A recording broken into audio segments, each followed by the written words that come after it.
March শনিবার ২৬ খ্রিস্টাব্দ। প্রিয় সন্দ্বীপের যাত্রী সাধারণ, ভালোবাসা নিন, শুভেচ্ছা নিন।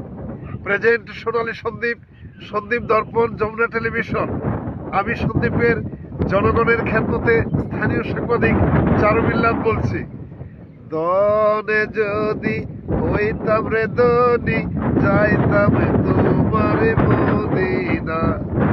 আল্লাহুম্মা সাল্লি আলা সাইয়্যিদিনা মুহাম্মদ সাফিয়ানা সাফিয়ানা মাওলানা মুহাম্মদ।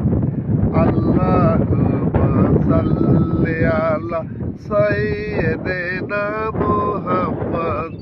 দনে যদি হইতাম রে দনি, যাইতাম তোমার মদিনা। আল্লাহুম্মা সাল্লি আলা সাইয়্যিদিনা মুহাম্মদ সাফিয়ানা মাওলানা মুহাম্মদ। প্রসঙ্গ, ফেরিঘাটের যে অনিয়ম, আমরা এর তীব্র প্রতিবাদ করছি। পোশাকের গায়ে নাকি লেখা আছে BIWTA। জুলুমবাজের মতো, সন্ত্রাসের মতো, ডাকাতের মতো তারা নাকি প্রতিটি যাত্রীদেরকে থ্রেট দিয়ে 10 টাকা নিয়ে যায় এবং তাদেরকে সচেতন যাত্রী সাধারণ যখন জিজ্ঞাসা করে এটা কিসের টাকা, তারা এটার সঠিক উত্তর দিতে পারে না। এ ব্যাপারে সন্দ্বীপবাসী সচেতন হবেন।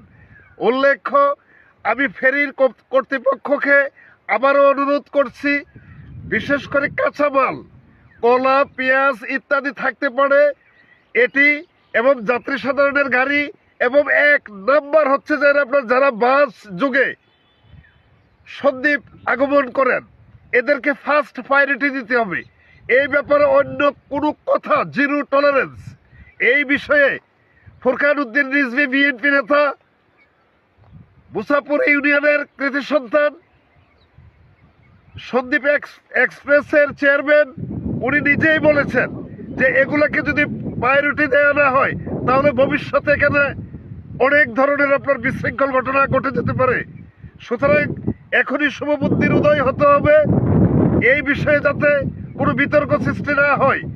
আগামীকাল ফেরি কর্তৃপক্ষ এবং স্টিমার কর্তৃপক্ষের সাথে আমরা যোগাযোগ করেছি। শিপ ছাড়বে না, ফেরি ছাড়বে না, ওদেরও একটি সামাজিক জীবন আছে। Thank you very much.